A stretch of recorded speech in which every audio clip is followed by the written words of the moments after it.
Okay, Assalamualaikum warahmatullahi wabarakatuh. Here, I want to explain about Pocahontas to Her Husband John Rolfe by Paula Jane Allen. The speaking tone of voice, the dramatic monologue. So in here, this is our member from Group 4. The first Vina Ravilina, the second Eleska Sukma, and the third Sonia Putri, and then the fourth Mary Fatul Yuan, and the fifth Sadah Aljana. Okay, this is the poetry of Pocahontas to her English husband by John Rolfe. In here, we will read it a part of this poetry. Had I not cradled you in my arms, oh beloved perfidious one, you will have died. And how many times did I pluck you from certain death in the wilderness? My word-stroke which you stumbled has thought plain. Had I not seen you tax, your master far across the sea would have abandoned you. Did abandon you as many times they left you to reap the harvest of their lives. Still you survived, oh my fair husband, and brought them good. Wrung from a harvest I took you to plant. Tobacco, it is not without irony by his crop your descendants die.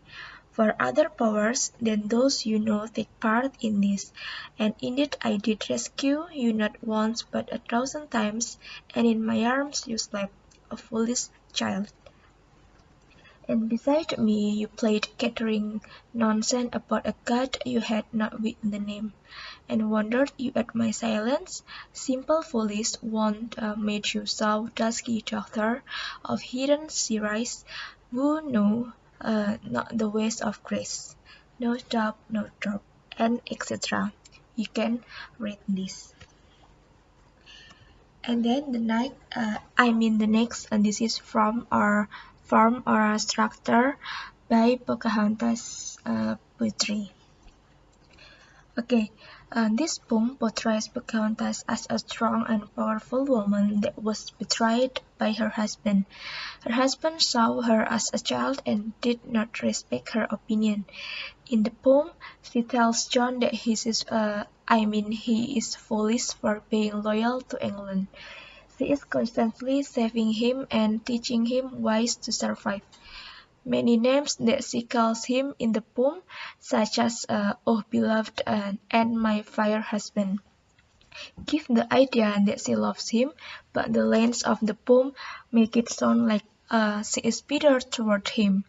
In the poem, Pocahontas explains that she has done so much for her husband and saw him as helpless as she took care of him. She held him in her arms and listened to his faithfulness to the taking and good. She mentioned that she knew what the goal of the white people was the entire time but still supported him. He took so much from her and she ended up dying in the end, while he survived. So I will make summary of this form of structure. Uh, this is represent how the Native Americans sacrificed a lot and ended up dying off, while the white people survived and took her the land. The poem has a lot of meaning and historical reference. And then the next, this is about sound or device. Uh, Here, poems use technique of sound such as rhythm, rima, alliteration, assonance, consonant, onomatopoeia, and the repetition. So in here, I will show you about the sound of Davis of Pocahontas story.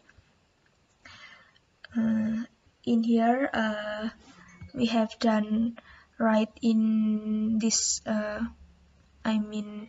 file. Langsung saja ke line yang ke-6. This is my word thought which you stumble. So rimanya itu merupakan yang bagian F. And then the evidence, this is for alliteration.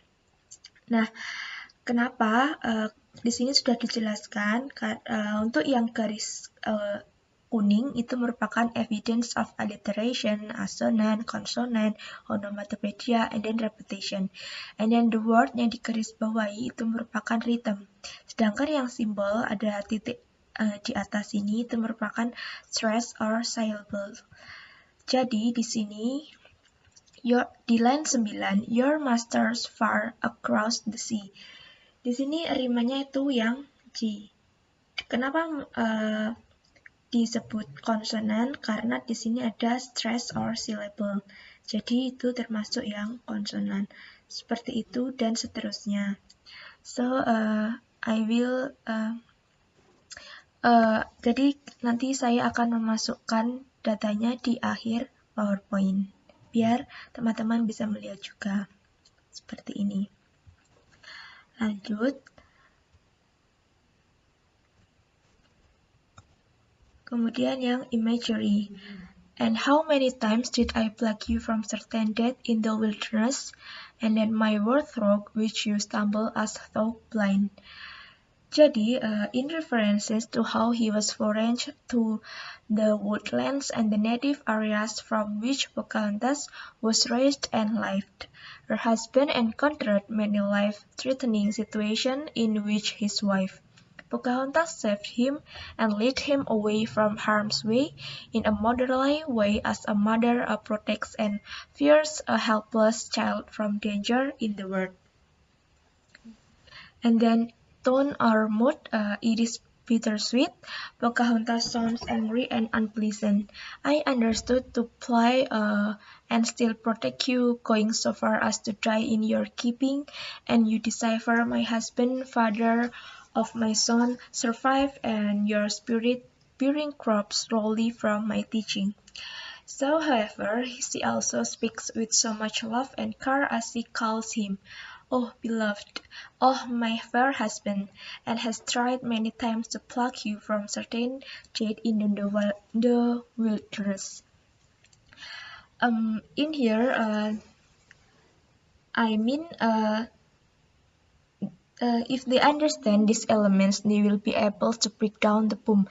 Jadi, jika kita bisa mencerna semua elemen-elemen yang sudah dijelaskan, maka kita juga dapat allow them to understand and the tone of the poem and what the message of the poem is. And then the theme. The poem has a lot of meaning and historical reference. Using this poem in a freshman class will not only teach them about poetry, but also about the impact on the English had on the Native American. It gives a personal response to destruction of life. The Pocahontas story told the children is romanticized and doesn't give us much of an accurate description. The poem shows another point of view that Pocahontas may have had. Nah, jadi Pocahontas itu sendiri shows another point of view that Pocahontas may have had, and she was a mediator between the English and the Native Americans. She taught them how to survive living off the land, but they took advantage of her and her people. So it teaches that there are terrible events that have happened in history. So with this poetry or this Pocahontas to her husband, students will learn how taking advantage of others has a negative effect on themselves and others. So there is our explanation about Pocahontas to her husband. I hope you understand, guys, and sorry for the mistake, and wassalamualaikum warahmatullahi wabarakatuh.